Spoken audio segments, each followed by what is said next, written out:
Nathan Ward had closed deals worth billions, survived boardroom betrayals, and rebuilt his empire twice. But nothing, absolutely nothing, prepared him for the whisper he heard the moment he stepped into his Fifth Avenue penthouse that evening. The sharp click of his dress shoes softened as he froze, hearing his daughter's tiny voice tremble from the couch near the window. "Dad, it hurts so much sitting here." Evelyn's words were barely a breath, but they struck through him like breaking glass. Nathan shifted his gaze, and that was when he saw her. His 10-year-old girl, shoulders curled inward, fingers gripping the edge of the cushion, as if holding back more pain than she wanted him to see. Her eyes lifted toward him, shining with a mixture of fear and relief. She tried to smile, but the smile faltered. Something was wrong. Very wrong. And then, from the far end of the room, he caught another sight. Meline, his wife. Her movements were stiff, too measured, like someone who had rehearsed her expression before stepping into the light. She stood near the hallway, half hidden, watching them both from a distance she pretended was casual. But the fear in her eyes wasn't casual at all. Nathan felt the air shift. A father knows when something is off.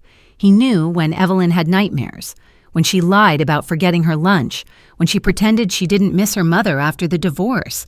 But this was different. Pain this deep didn't come from nowhere. He kneeled beside his daughter, brushing a strand of hair from her cheek. "Evie, what happened?" Her lips parted. She swallowed.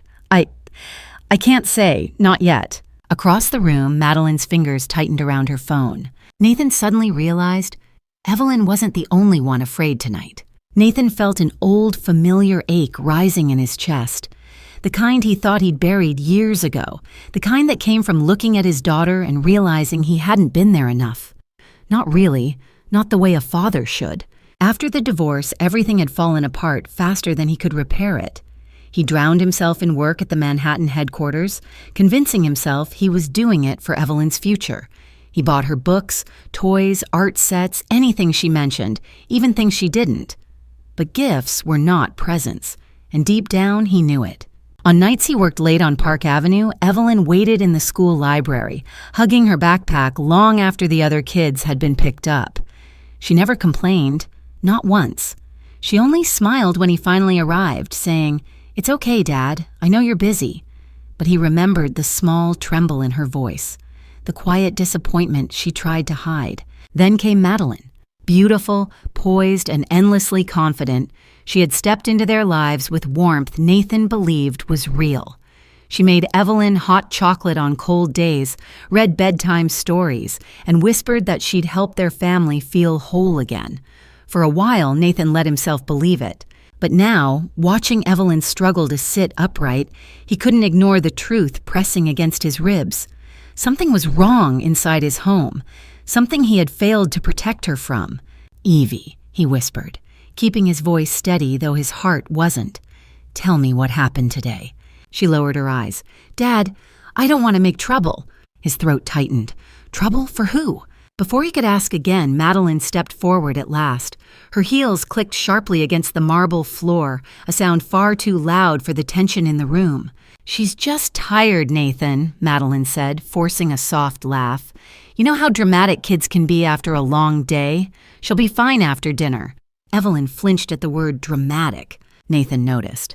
He also noticed how quickly Meline tried to redirect the moment, how her eyes never fully met his, how her hands kept smoothing the sleeve of her silk blouse as if trying to iron out something more than fabric. His instincts whispered, louder than Evelyn's voice had been. Something wasn't right. Something was being hidden. And for the first time since marrying her, Nathan wondered what, exactly, his wife was so desperate for him not to find out. A cold realization slid through him. He might have trusted the wrong person. The Ward penthouse was the kind of place people dreamed about. Floor-to-ceiling windows overlooking the Manhattan skyline, soft recessed lighting, marble floors polished enough to mirror your reflection, luxurious, warm-toned, elegant. Yet that night, the air inside felt colder than the city wind outside. Nathan guided Evelyn gently toward the larger sofa, the one near the window she always loved, but as soon as she tried to adjust her posture, her breath hitched. Her small hand shot out, gripping his sleeve. "Dad, please don't make me sit long," she whispered, voice barely holding steady. The words weren't loud, but they struck him deeper than any boardroom blow. He placed a cushion behind her, adjusting her carefully as if she were fragile glass. Evelyn winced anyway, her lips pressed into a thin line, trying not to let the pain show. That effort alone broke him a little more. Nathan felt the temperature drop even lower when he looked up. Meline stood near the mirrored wall, arms folded, expression trained into a picture-perfect mixture of concern and slight annoyance. Something too polished, too rehearsed. Her reflection shimmered against the glass, as poised as she always appeared at gala events, charity brunches, and fundraiser photo shoots. "So she's still acting like it hurts?" Meline said lightly, almost dismissively. "Acting." Evelyn shrank at the word. Nathan rose halfway, not in anger but in disbelief. "Meline, she's clearly in pain. Look at her." Madeline's smile tightened. "Kids exaggerate. She was fine earlier." Evelyn's eyes darted away, fast, guilty, scared. And that tiny reaction told Nathan more than Madeline's calm tone ever could. A father knows. He studied Evelyn's posture, the way she tilted slightly to avoid pressure on one side, the tension in her shoulders, the instinctive fear in her breath. This wasn't exaggeration. This wasn't a mood. Something had been happening long before he walked through that door. Nathan crouched again beside his daughter, her fingers wrapped around his hand as if relieved he was close. "Evie," he murmured, "you don't have to hide anything from me." She swallowed hard, eyes shining, not with tears but with something heavier, something she'd been carrying alone. Meline stepped forward abruptly. "Nathan, can we talk privately? There's a lot you don't understand." He stood slowly. For the first time, he didn't follow her. He stayed beside Evelyn, and that was the moment Madeline's expression shifted, from confidence to fear. Meline Ward had built an entire identity around being the perfect wife. At charity luncheons, she floated like a woman carved from calm. At business events, people whispered about her elegance, her polished confidence, her flawless understanding of public image. Even on social media, every post radiated the same message: a devoted stepmother, a loving partner, a woman who held the Ward family together. But in the penthouse that evening, the mask she wore began to crack. Just a hairline fracture, small but unmistakable.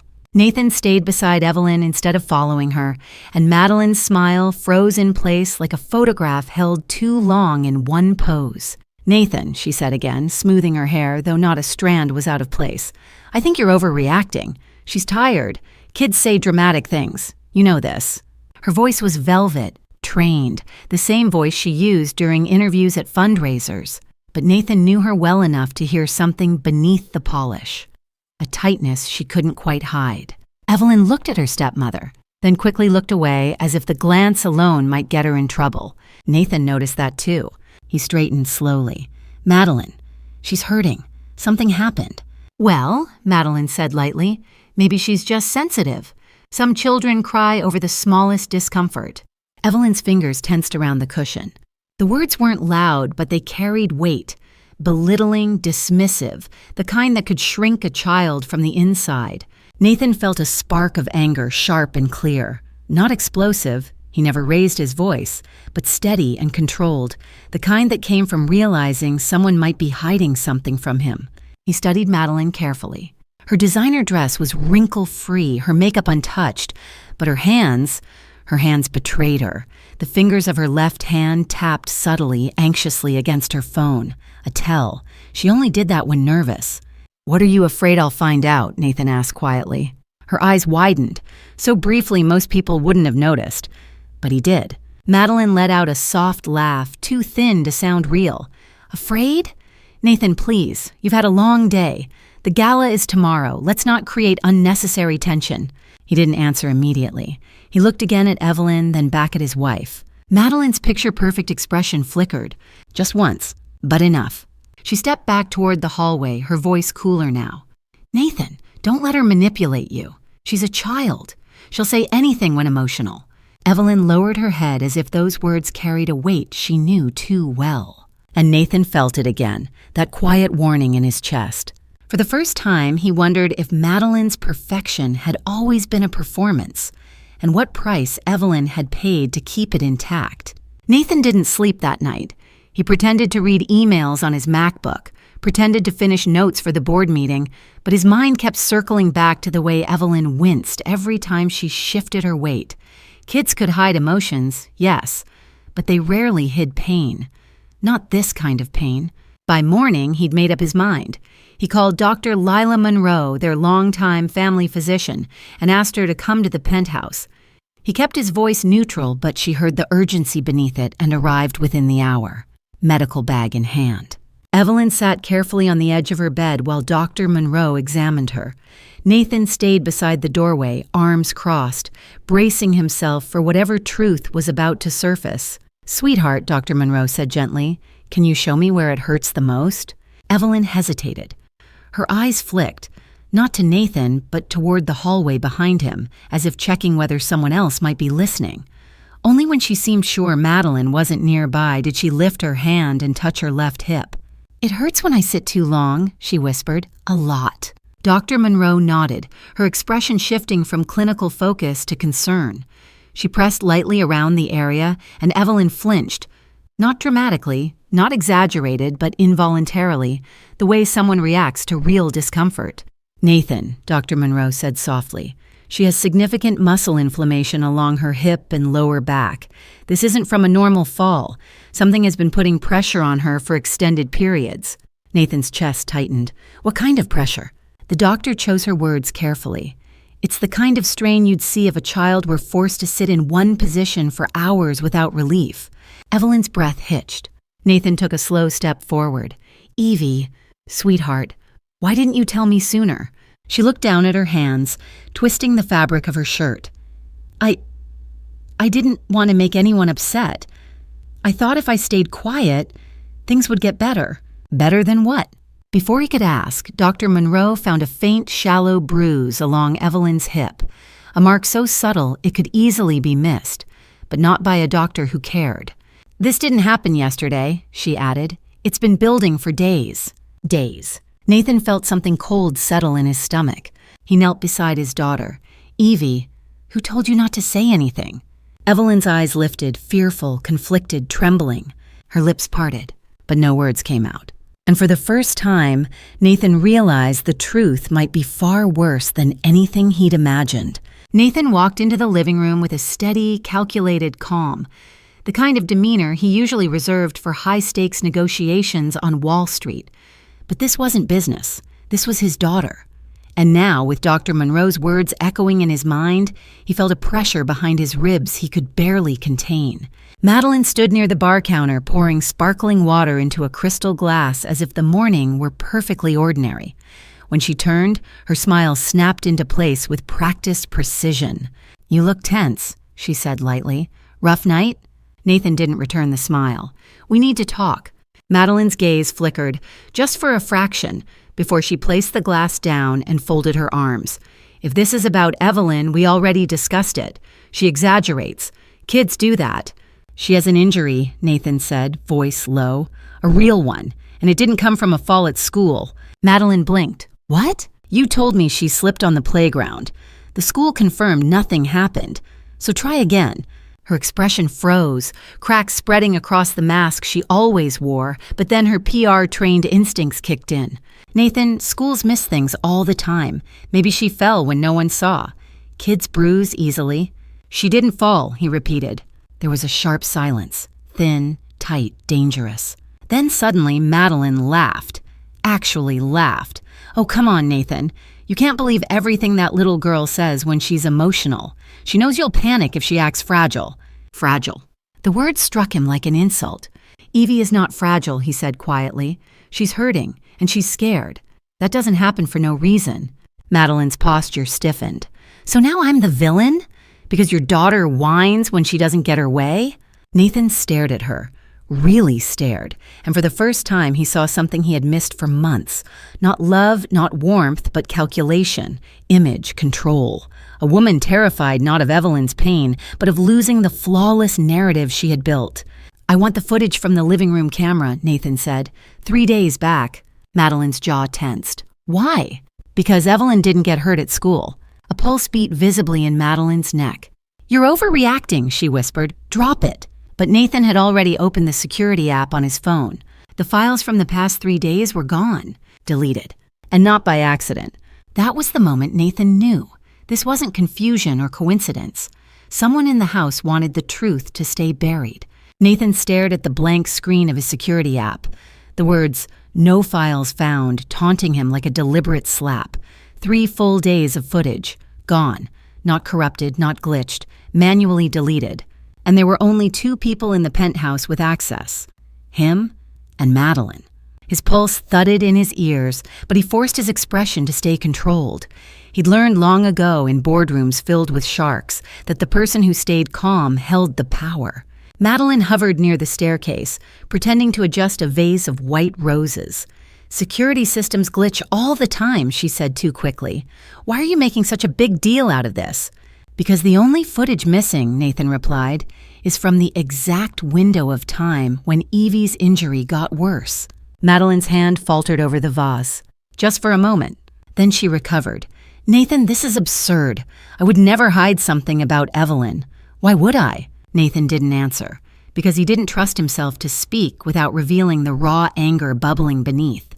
Instead, he stepped into his office, shutting the glass door behind him. 3 seconds later, his phone buzzed. A text from Colton Hayes. "Heard you had system issues. Call me." Nathan frowned. Colton was his COO, smart, steady, someone who'd seen through people long before Nathan did. If Colton was reaching out unprompted, something was off. He called immediately. Colton picked up on the first ring. "Nate, man. I wasn't sure if I should say anything, but look, last week Meline asked about our home security cloud backups, said she was curious." That didn't seem normal. Nathan's grip tightened around the phone. "Why didn't you tell me then?" "Because she said it was a surprise for you. Something about upgrading your privacy system before gala season." Nathan closed his eyes. That was exactly the kind of excuse she'd use. Colton continued, voice lower now. "Listen, there's a chance the footage wasn't fully wiped. Our system stores temporary logs on the secondary cloud server. I can check, off the record." Nathan felt a slow, simmering hope rise in his chest. "Do it." "You got it. I'll text you if I find anything." As he hung up, Nathan looked through the glass door into the living room. Meline was watching him, not with concern, with calculation. Her fingers tapped her phone, fast, tense, rhythmic. She knew something was slipping out of her control. And Nathan realized this wasn't just about missing footage. It was about what she never wanted him to see. The sun dipped behind the Manhattan skyline, casting long, golden streaks across Nathan's office. He stood by the window, phone in hand, waiting, something he rarely did. But tonight, everything hinged on what Colton might uncover. At 7:14 p.m., his phone buzzed. A message from Colton. "Call me now, it's important." Nathan's heartbeat kicked hard. He answered immediately. "Tell me you found something." Colton exhaled, the sound of someone choosing his words carefully. "I pulled the temporary logs from the secondary cloud. Nate, the footage didn't fail. It was deleted manually from inside your penthouse." Nathan felt the confirmation hit him like a physical force. "By who?" "There are 2 admin fingerprints," Colton said. "Yours and Madeline's." His blood went cold. "And Nathan," Colton added quietly, "yours wasn't used." Silence filled the line, thick, sharp, heavy with betrayal. Nathan's hand tightened around the phone. "Send me everything." "Already did. But that's not all." Colton paused. "I shouldn't be telling you this, but I think you need to know. A few months ago, Meline tried to influence PR firms to shift narratives around your parenting. Subtle things. Nothing illegal, but shady.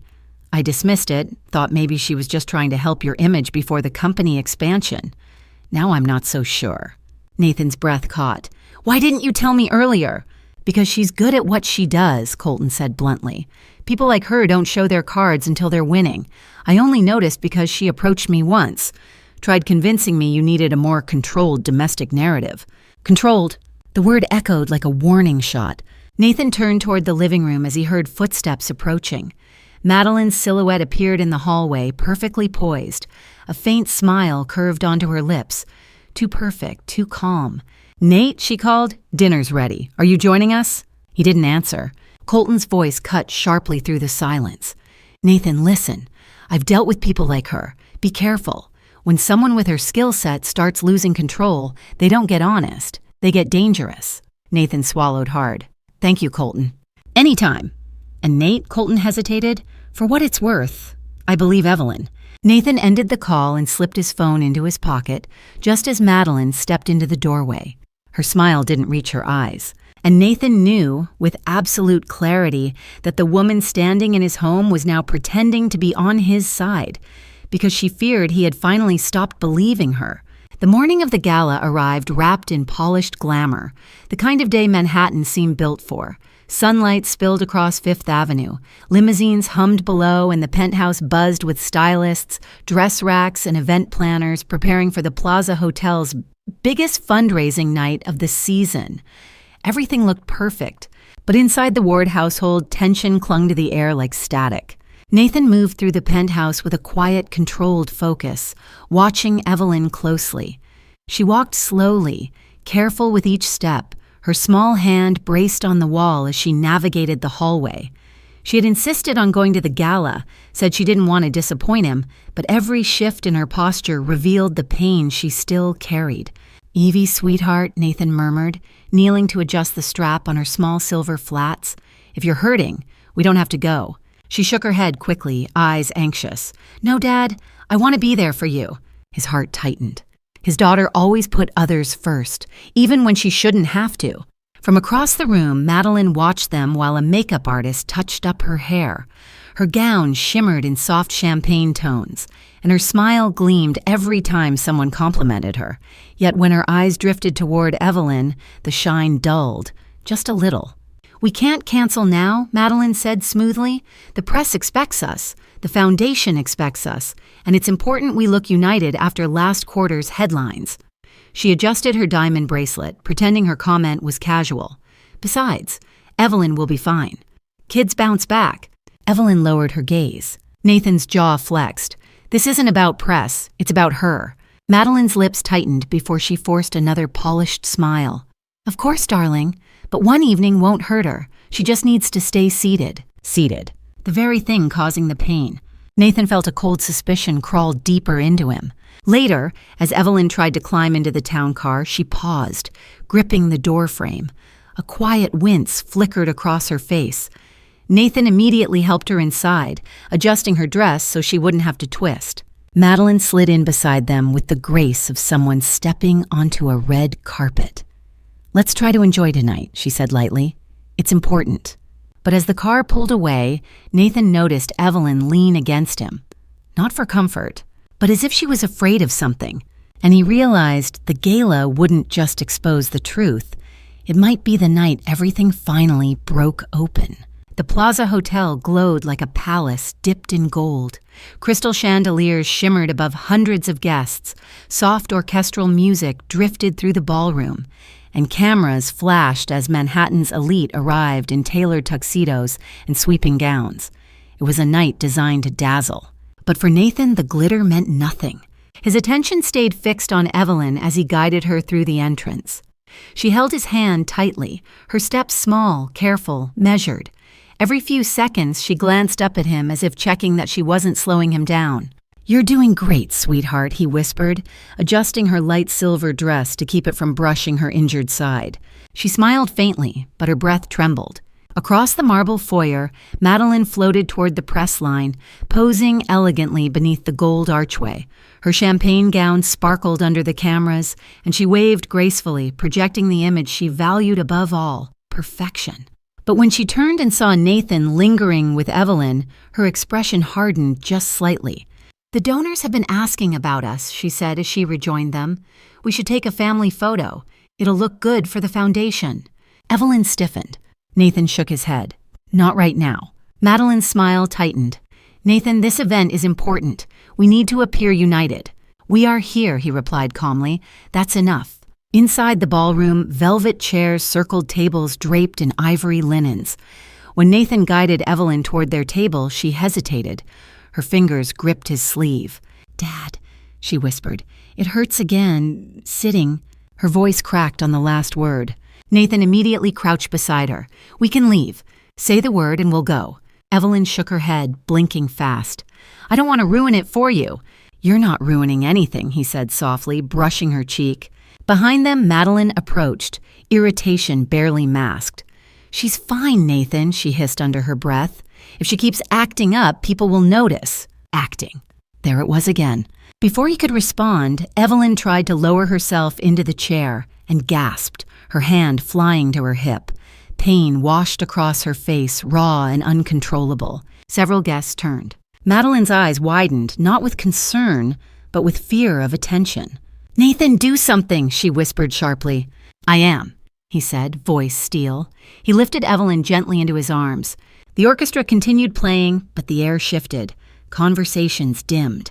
Cameras swiveled. Every eye in the ballroom was on them now. And in that piercing silence, Nathan finally understood. This night would not end the way Meline planned. The ballroom fell into an uneasy hush as Nathan held Evelyn in his arms.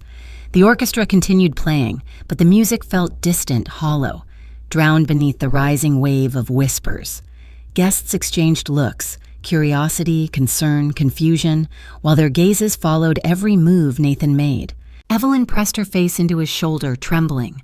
She wasn't crying loudly, she wasn't making a scene, but her small, pained breaths were enough to break him open from the inside. "Nathan!" Meline hissed sharply, stepping closer, her smile painfully glued in place for the crowd. "Put her down. You're making it worse." He turned his head, expression stone.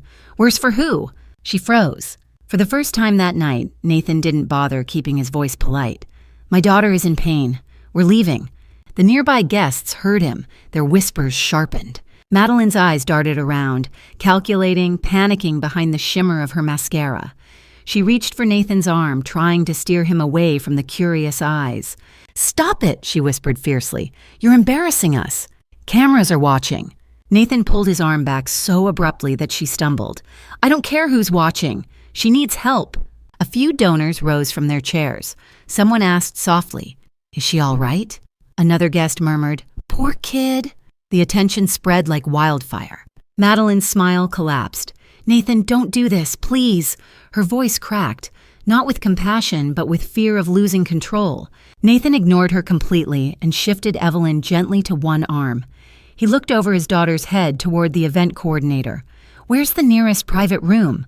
The coordinator rushed forward, gesturing toward the hall. "This way, Mr. Ward." As Nathan moved, the ballroom's energy shifted, no longer polished, no longer glamorous. It felt like a tightening storm, the kind that warns something is about to break. Meline followed close behind, voice sharp and trembling. "Nathan, you're blowing this out of proportion. She's being dramatic." Evelyn flinched at the word yet again. Nathan stopped walking, turned.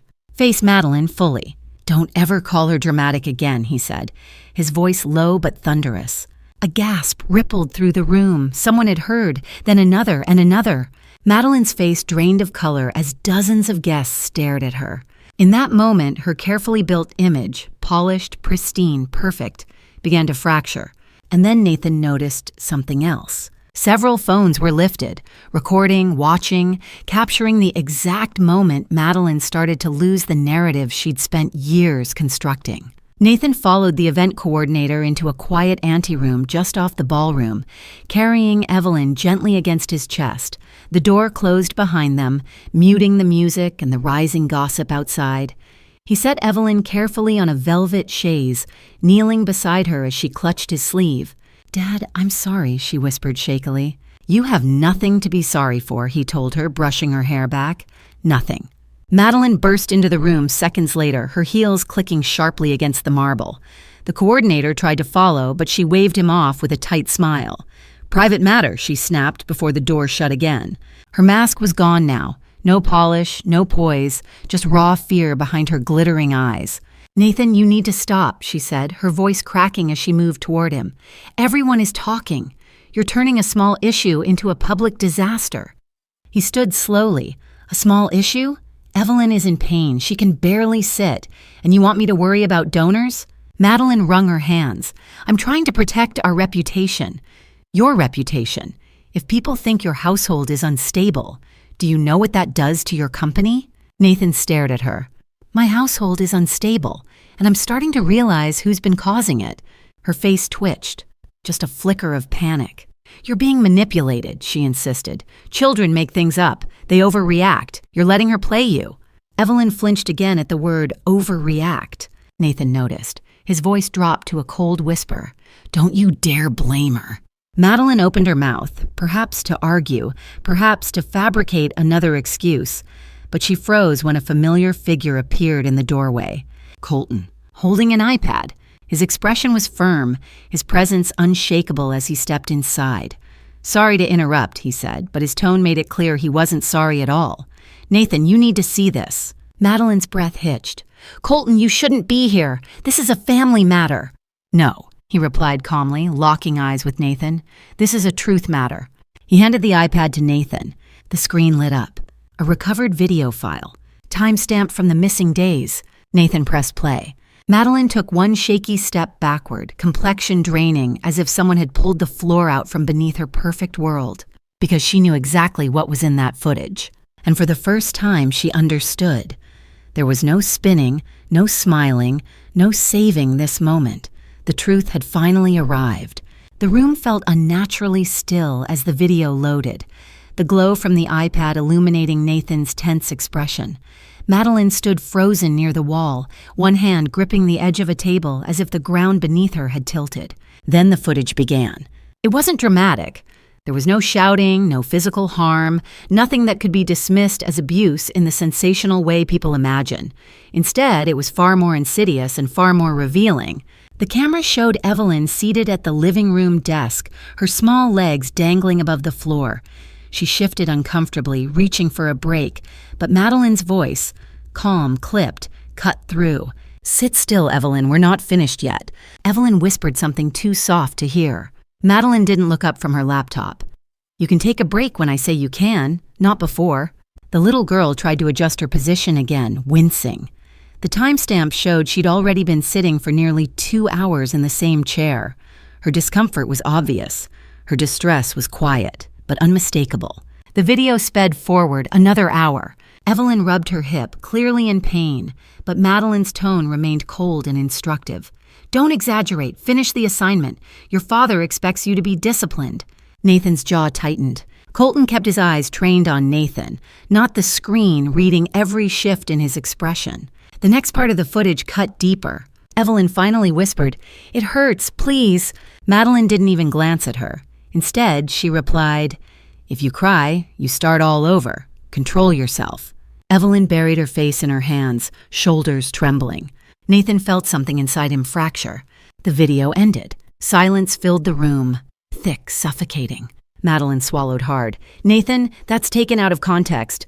"There is no context," Nathan said, voice low, trembling with restrained fury. "She was in pain. You ignored her." Meline pressed a hand to her forehead. I was helping her build discipline. Children need structure. She's sensitive.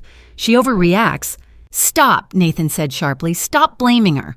Colton stepped forward slightly, his presence solid. "There's more footage, Nathan. Hours more. This wasn't a one-time thing." Madeline's composure finally cracked. "You don't understand. If people knew how difficult she can be," Nathan's eyes burned into hers. "The only difficult thing here is realizing who I've actually been living with." Her breath stilled, her facade shattered, and Meline finally understood. She wasn't just losing control of the narrative, she was losing Nathan, completely. Voices spilled into the hallway even before Nathan opened the Annie room door. Word had already drifted through the gala. An incident, a confrontation, something about the Ward family unraveling in front of everyone. By the time Nathan stepped back into the ballroom, carrying Evelyn carefully in his arms, dozens of eyes turned toward him. But this time he didn't care. Colton followed close behind, expression firm. Meline trailed after them, her steps shaky, mascara slightly smudged, tiny imperfections that cracked through her immaculate presentation. A few donors approached, concern softening their voices. "Is Evelyn all right? Does she need medical attention?" Nathan nodded gratefully. "Thank you. I'm getting her help." But behind the kindness, he heard the whispers. "That poor girl, she looked terrified. I knew something was off with the stepmother. I saw her snap at the child earlier." Meline stiffened as fragments of gossip brushed past her. She tried to lift her chin, to force the warm, polished smile she used for photographers. It didn't work.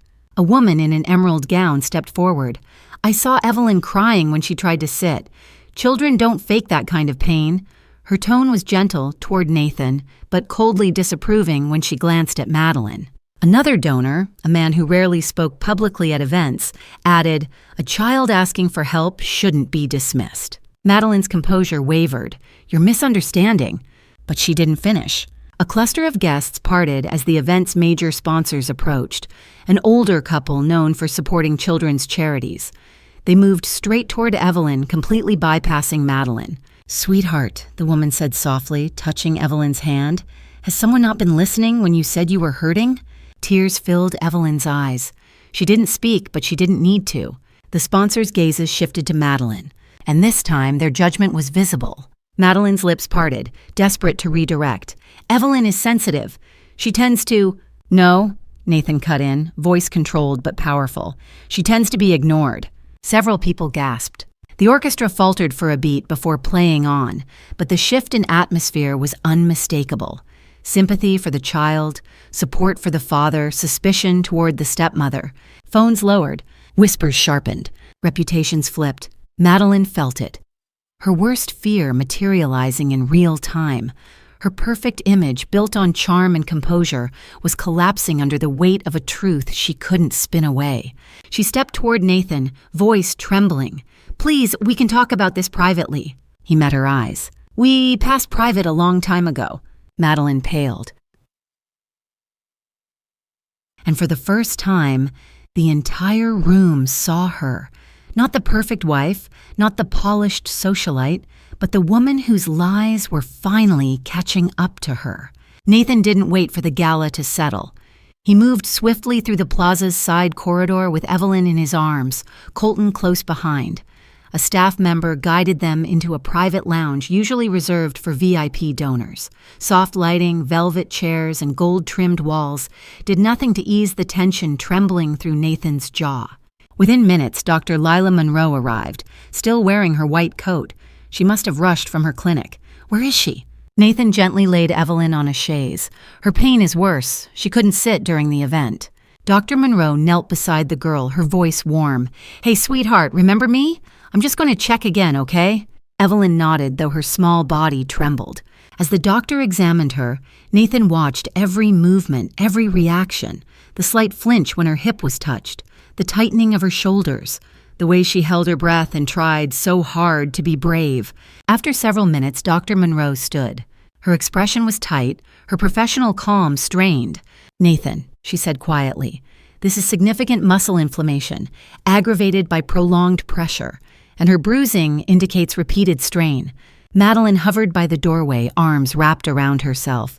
"You're exaggerating. She wouldn't be in this much pain unless she wasn't allowed to stand when she asked," Dr. Monroe finished sharply. "Children don't develop injuries like this unless their discomfort is ignored." Evelyn's eyes filled with tears, not from pain this time, but relief. Someone finally said it. Meline's face hardened. "You're blaming me. She sits on her own. She fidgets. She needs structure. Nathan, tell her." Nathan stepped forward, voice low and steady. "Enough. You lied about the fall. You ignored her pain. You deleted footage. You don't get to speak for her anymore." Meline's breath hitched. "Nathan, I was trying to help her. She's difficult. She cries when she's hurting," he snapped, the words slicing through the room. "And you told her to be quiet." Evelyn reached for Nathan's hand. He immediately knelt beside her. Dr. Monroe softened. "She needs rest, heat therapy, and a break from sitting. And she needs emotional support just as much as physical." Evelyn whispered, "Dad, I didn't want you to be mad." He pulled her close, voice breaking. "I'm not mad at you, Evie. I'm mad I didn't see it sooner." Behind them, Meline turned away, her composure shattering. Because the truth was no longer whispered, it was spoken aloud, witnessed, undeniable. And it no longer belonged to her to control. The ride home from the plaza felt colder than any winter night in Manhattan. Nathan held Evelyn in the back seat while she leaned against him, exhausted, her breathing soft and uneven. Colton followed behind in another car, ready to help however he could. But Meline, she sat rigid in the front, staring out the window, jaw locked so tightly the muscles twitched. The moment they entered the penthouse, she spun toward Nathan. "You can't let this get out," she burst, voice trembling with panic. "Do you understand what will happen? The press will twist everything. They'll blame us. They'll blame you. They'll destroy your career." Nathan placed Evelyn gently on the couch before turning to face her. "The only one who destroyed anything tonight was you." Meline flinched as though struck. "Nathan, please. I panicked. I made mistakes. But you can't let that footage leak. You know what the media does with stories about wealthy families? One edit, and it looks like abuse. Do you want headlines saying your daughter was mistreated under your roof?" "She was mistreated," he said, voice low and sharp. "And you did it." For a moment, something raw and desperate flashed in Meline's eyes. Then, like a switch flipping, her expression hardened into icy resolve. "If you expose me," she said slowly, "I'll expose you. The custody history with your ex-wife, your long hours, your absences. I'll paint the full picture of an inattentive father who needed me to keep his child in line." Nathan's breath stilled, not in fear, but in disbelief. "You'd threaten me after everything you've done?" "I'd survive," Meline said, her voice rising. "But you? Your company is expanding. Your board already worries about your workload.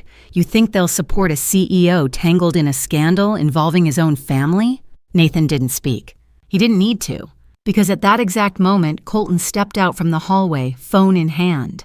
"You might want to rethink your strategy," he said coolly. Meline stiffened. "What are you talking about?" Colton turned his screen toward Nathan.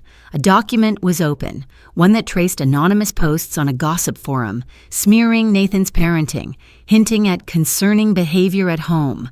Every post originated from the same IP address, the Ward penthouse. Meline's face drained of color. "You are planting stories about your own husband," Colton said, eyes steady, "trying to control the narrative before anything even happened." Nathan stared at her, horror slowly giving way to clarity. Meline's last card had just been exposed, and it wasn't a shield. It was a confession. And in that moment, she realized she hadn't just lost control. She had handed them the proof needed to end everything she'd built. By sunrise, news of the gala incident had already trickled into Manhattan's corporate world. Nathan woke to a string of messages from board members, PR advisors, and executives requesting clarification. He ignored them all. His priority was Evelyn, still asleep on the sofa, wrapped in a soft blanket, her breathing steadier now. But by mid-morning, the unavoidable happened. His phone buzzed. "Emergency board meeting, 11 a.m. Nathan sighed, kissed Evelyn's forehead, and whispered that he'd be back soon. Colton arrived minutes later to stay with her, giving Nathan a reassuring nod. "Go, I'll keep her safe." When Nathan stepped into the glass conference room of Ward Financial Technologies, the tension inside was thick enough to touch. 12 board members sat around the marble table, their expressions a mix of concern, curiosity, and silent judgment. The Manhattan skyline loomed behind them, sharp and silver in the daylight. Chairman Foster cleared his throat. "Nathan, we saw the videos circulating online." Nathan stiffened. "What videos?" One of the PR chiefs tapped her iPad. "Clips from last night. Guests recorded you carrying your daughter out of the gala. Some captured the argument with Meline. Nothing too damaging yet, but the story is spreading." Nathan kept his voice composed. "My daughter was injured. I removed her from an environment that was hurting her. That's the truth." "Of course," Foster said gently. "But public perception is delicate. Investors want reassurance that your home life won't impact company stability." Nathan felt heat rise in his chest. Not anger, but the sting of hypocrisy. He had carried this company through crises that would have buried lesser CEOs. Yet now they questioned him over doing the right thing for his daughter. But before he could respond, Colton, joining remotely on the screen, spoke up. "Before you jump to conclusions," he said, "you should know something. We have proof that the situation wasn't caused by Nathan. His wife, Meline Ward, deliberately manipulated narratives online to undermine him. We traced multiple anonymous posts to the Ward penthouse IP." The boardroom erupted. "What? Are you saying she smeared her own husband? This could shift liability completely." Nathan's shoulders eased just slightly. Colton wasn't just supporting him. He was dismantling every weapon Meline had threatened to use. Foster leaned forward. Nathan, if you provide us with the full evidence, footage, logs, statements, we will formally clear you of any misconduct, but we will need to open an investigation into Medeline's actions. Nathan nodded slowly. I'll cooperate fully. As the meeting adjourned, several board members approached him privately, offering quiet support. Real support, the kind he wasn't expecting. And when Nathan stepped out into the hallway, his phone buzzed with a message from Colton. She's packing her things. Nathan exhaled deeply. Not relief, not triumph, but closure creeping closer step by step. And he knew the next confrontation would decide everything, legally, publicly, and for the family he vowed to protect. Nathan returned to the penthouse with a knot of dread and determination twisting inside him. The elevator doors slid open to a scene he expected, but still felt strangely surreal. Meline was in the foyer, shoving designer clothes into suitcases, her movements frantic, sharp, utterly unlike the graceful persona she displayed in public. When she saw him, her face blanched. "Nathan, I was going to leave a note." "A note?" he repeated softly. "After everything you did?" Her eyes darted away. "I never meant for things to get out of hand. I was trying to manage the situation. You don't understand how fast public perception shifts, how quickly people judge. I was protecting us." "No," Nathan replied. "You were protecting yourself." Meline swallowed hard, then straightened her spine. "Fine. Believe what you want, but just know, when this goes public, everyone will think you abandoned your wife the minute she made one mistake." "I have the footage, Meline," he said calmly. "The logs, the false posts, the board knows. This won't spin the way you think." Her lips trembled. For the first time, she looked truly frightened, because she finally understood that Nathan wasn't bluffing, and the corporate world she tried so hard to impress now saw her as the liability. Before she could respond, the penthouse intercom buzzed. "Mr. Ward," the doorman announced, "a representative from the Plaza Hotel is here to see you." Medeline's jaw dropped. "Why would the Plaza?" Nathan didn't answer. He opened the door to find a hotel manager holding a small envelope. "Mr. Ward, we wanted to personally apologize for last night," the manager said. "Several donors expressed concern for your daughter. The foundation would like to send Evelyn a gift basket and a handwritten note from the director." Nathan thanked him, touched and slightly stunned. As he returned inside, he saw Medeline's expression contort with something dark and bitter. Her plan had been to rise socially, to bask in admiration, to be admired as the perfect philanthropic wife. But instead, the sympathy had gone to Evelyn. The respect had gone to Nathan, and Meline had become the villain in the eyes of the very world she craved acceptance from. "You don't get it," she whispered, voice shaky. "I built everything for us, and now they're choosing her over me?" Nathan didn't soften. "They're choosing the truth." Medeline's suitcase wheels clicked sharply as she dragged them toward the door. No grand exit speech, no last attempt to manipulate him. Just silence, a defeated, unraveling silence. And as the door shut behind her, Nathan felt the house exhale. Like it, too, had been holding its breath for far too long. For the first time in weeks, the penthouse felt still. Not tense, not cold, just still. Nathan walked softly through the living room, carrying a warm compress Dr. Monroe had recommended. Evelyn lay curled on the couch, wrapped in a soft blanket, her breathing gentle, her cheeks no longer tight with pain. "Hey, sweetheart," Nathan whispered, sitting beside her. "How's your hip?" "It hurts less," she murmured. "A lot less." He smiled, genuine, relieved. "Good, we'll keep resting it. Dr. Monroe said you're healing." Evelyn nodded and shifted closer, resting her head against his side. "Dad, are we safe now?" The question pierced him, not because she doubted, but because she had carried that fear for so long without saying a word. He placed a hand over hers. "Yes, Evie, we're safe.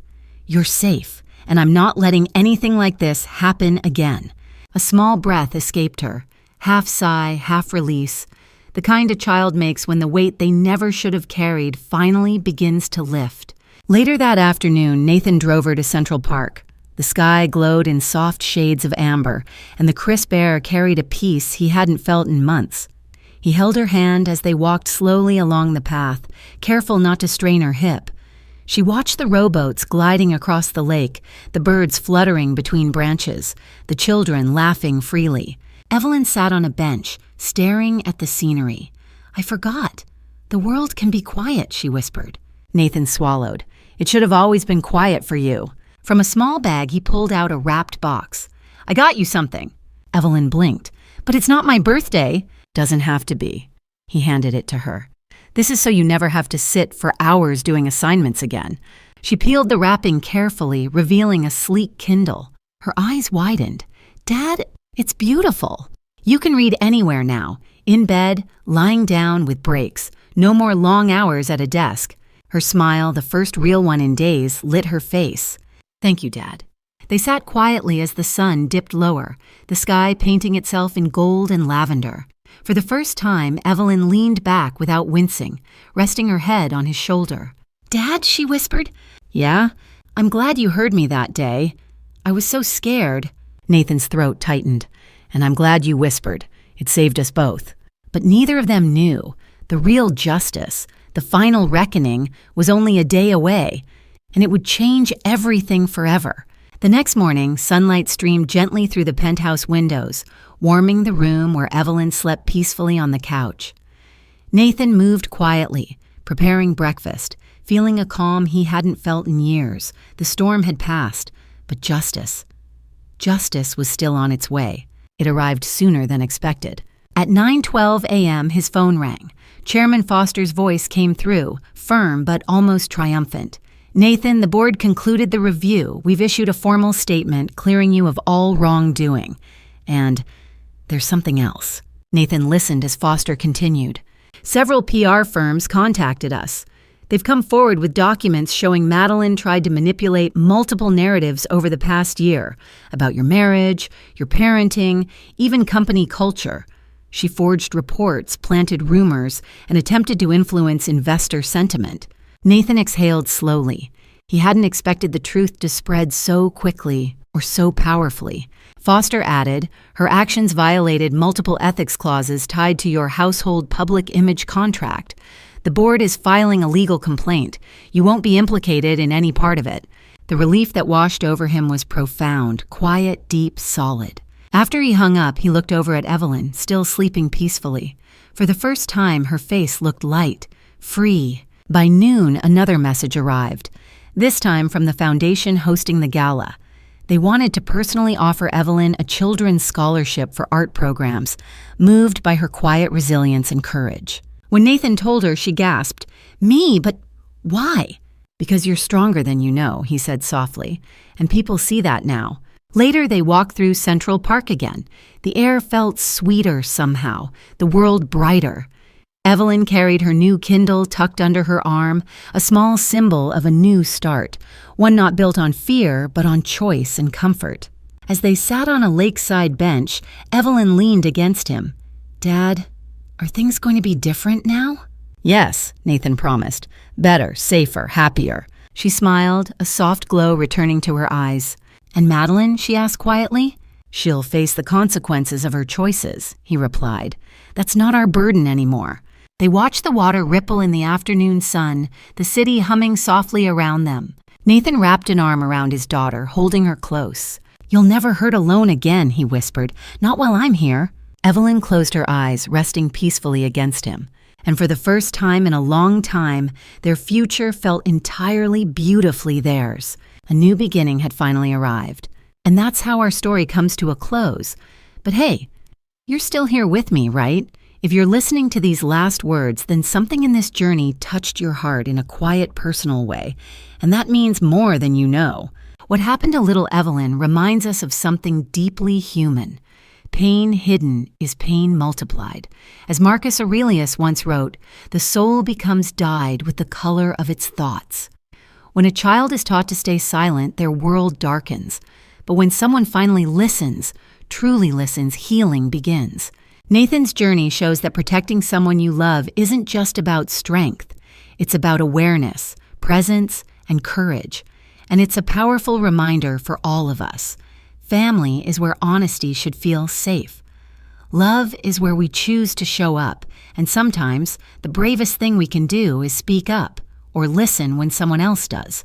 So if this story stirred something in you, if it made you think about your own life, your family, your boundaries, your healing, then let's keep this conversation going. Please like, share, and subscribe to the channel, not just for us, but so these messages, these lessons, reach someone who might need them today. You're not alone, and I'm grateful you stayed until the very end.